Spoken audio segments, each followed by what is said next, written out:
Приветствую всех зрителей на канале. Сегодня я расскажу вам об уникальном природном явлении, которое встречается даже за пределами нашей планеты. Так что давайте начнем наше новое приключение вместе. Удивительное природное явление можно наблюдать на поверхности снеговых или ферновых полей в высокогорье. Оно называется пенитентес, что в переводе с испанского означает «кающиеся», а с немецкого «кающиеся снега». Это объясняется тем, что снежные иглы напоминают головные уборы монахов.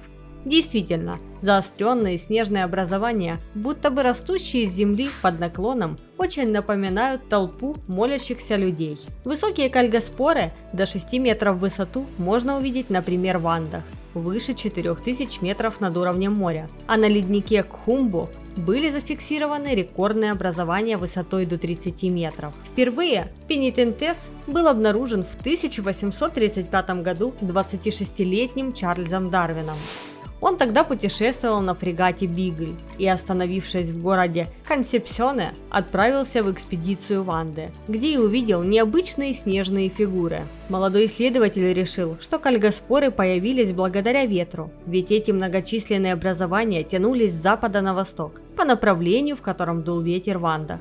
Еще одним интересным сходством с монахами является то, что пенитентесы направляют свои концы на восток. Так происходит из-за направления ветра в пустыне. Именно поэтому коренные жители были уверены, что ветер и определяет, какими будут кальгоспоры. Позже наблюдатели заметили, что в других пустынях, где тоже имеются пенитентесы, снежные глыбы направлены опять же с запада на восток. После этого версию ветра опустили и стали считать, что пенитентесы ориентируются на параллели вращения Земли и образуются со стороны экватора, где солнечные лучи падают почти перпендикулярно.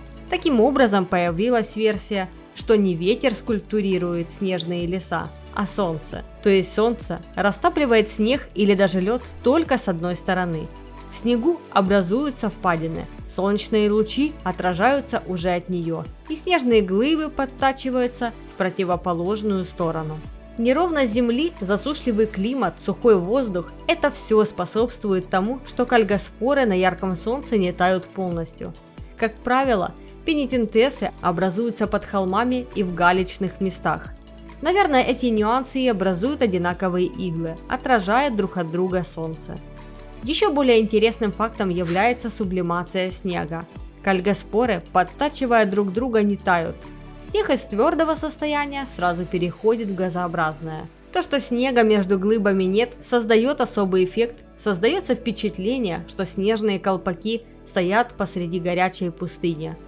Кальгоспоры очень популярны для исследователей, и периодически у них возникают все новые вопросы. Например, многих удивляет острота кончиков снежных глыб. Ведь под прямыми лучами солнца они должны плавиться. Это объясняется тем, что несмотря на очень сухой воздух, на концах глыб оседает влага из атмосферы и затвердевает, утекая к основанию глыбы. Кальгоспоры обнаружены не только на Земле, на спутнике Юпитера Европе и на бывшей планете Плутон. Также зафиксированы поля подобных образований. Однако их высота несравнима с тем, что можно наблюдать на нашей планете. Например, на Плутоне они достигают 500 метров в высоту, а расстояние между пиками несколько километров. Естественно, в качестве строительного материала на Плутоне выступают совершенно другие элементы – метан и азот, которые на этом объекте Солнечной системы весьма распространены в твердом состоянии. Спасибо всем, что досмотрели видео до конца. Если вам понравилось это видео, не забудьте жмякнуть лайк и подписаться на канал, чтобы не пропустить следующее видео. Берегите природу и всем пока!